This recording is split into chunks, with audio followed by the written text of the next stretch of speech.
Hey everyone, I'm back talking about something that God never said.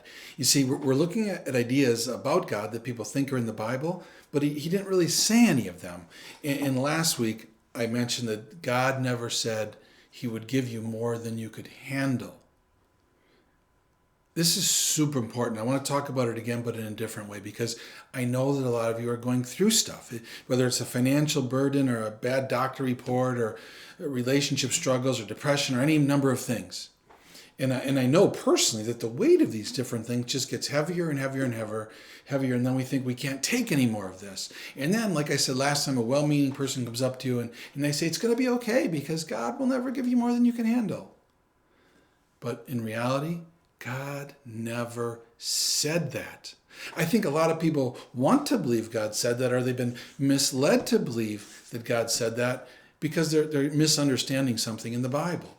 In this book of Corinthians that Paul wrote, he says to the Corinthians in chapter 10, he says, remember that when temptations come into your life, they're no different than what others experience, and that God's faithful and he won't let you be tempted beyond what you can bear.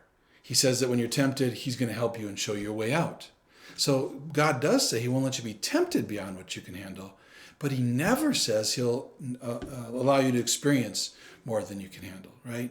He will allow you to experience more than you can handle. If you survey the entire Bible, I talked about this last time, God will allow us more than we can handle in our lives so that we can experience his presence in our life.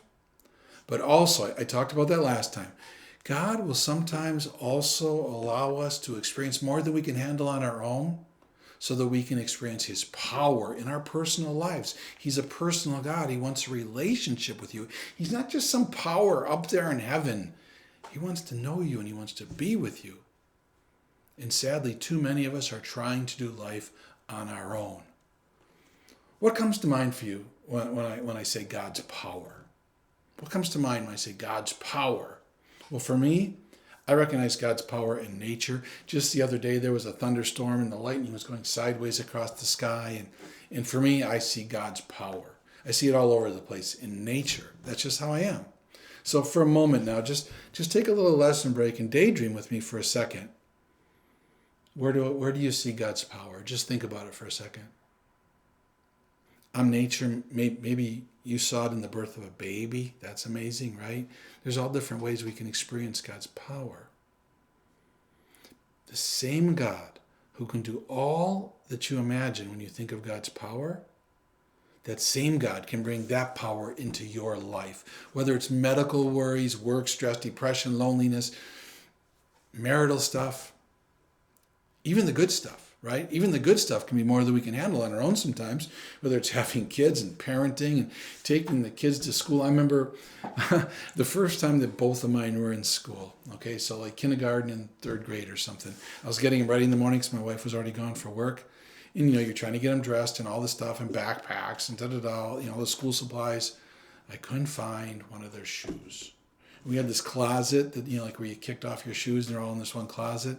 And I literally was just going nuts trying to find the shoes. And finally, they weren't close, but I was losing it, right? I was whipping shoes out of the closet, trying to find the last stupid matching shoe. It was more than I could handle.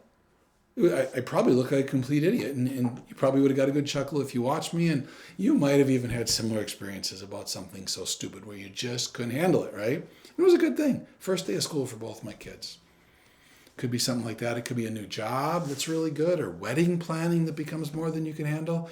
Good or bad, life is so often not only out of our control, but beyond our handle. And the reason you hang on with your own strength is because you've been programmed to believe this lie that God will never give you more than you can handle, especially you men. We want to have strength. We want to have power. We would just want to fix every problem. That's just kind of how we roll. Sometimes we get on a good streak and then we even think we can. But that's simply not true, because you were not created to have all the power to do life on your own. You just weren't. When you recognize that God doesn't expect you to handle everything, that's when you experience his power. The Apostle Paul lived this out in Corinthians. He talked about having a thorn in his flesh, and he begged God to take it away. Now, you could say, what was the thorn? And it's most likely a metaphor for something. We don't exactly know what the thorn is. It's this thing that plagued his life and he wanted it to go away. We know that. Now, scholars have speculated for centuries. Maybe it was his failing eyesight because we think he couldn't see so well if we do research, or others have said he had back issues. Well, if you've had back issues or bad eyesight, you could relate, right? Or anything else that you've struggled with. We don't know what it was for Paul, but he pleaded with God multiple times, God, take this away. Now, I'm just going to look at this from my perspective for a second.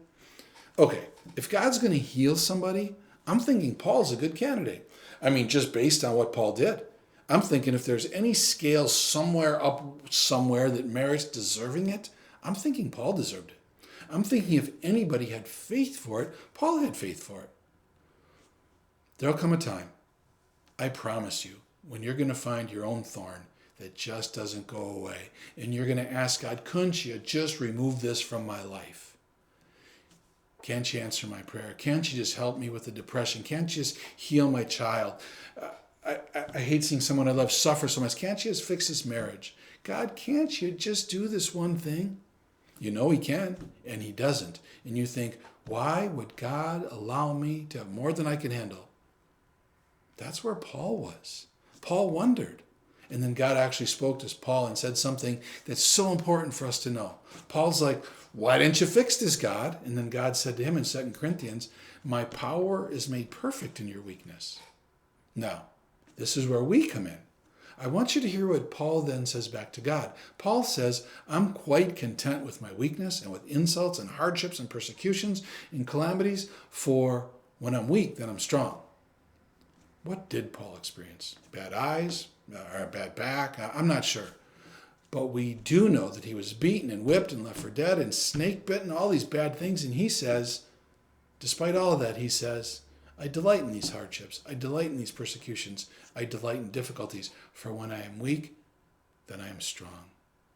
Because he understood his connection to God. He understood that he was created to need God and he could have a real relationship with God. You and I were created to need God too. He will allow you and I to experience more than we can handle sometimes. You're not created to do life on your own.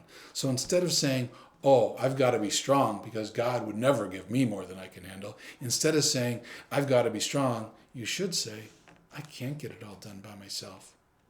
I can't do all the parenting and be happy all the time and take care of the kids perfectly and do my job. I wasn't created to do it myself. For when I'm weak, then God's strength is revealed. You'll become closer to God as you depend on him. Now, I don't know who's listening right now, and if you feel like your life is more than you can handle or not, or that there's something you wish God would change, but he hasn't changed it yet, and you're asking why and you don't understand, I don't know. But why would God give you more than you could handle? Maybe it's because he wants to draw you close and reveal his presence to you. That's what I talked about last time. Or maybe it's because, like I'm saying today, he wants to give you his supernatural power. He wants to show it to you because his power is revealed in your weakness. So in your own way, you can be just like Paul. Whatever it is in your life, bad eyes, bad back, mean people, grief, I encourage you to invite God into your life. Ask him for his power, but not to just solve your problem, but to help you understand it. And for those problems, whatever your struggles are, to help those struggles to make you closer to him, to understand him better, and to understand yourself and your place in the world more. It's just a simple prayer. It's just saying something like, hey God, there's more than I can handle. I need your power. Please bring your power into my life. Help me with whatever problem it is. Help me to understand you. Help me to grow closer to you. That's it. You just got to say something like that. It's truly that easy. Straight from the Bible. See you next time.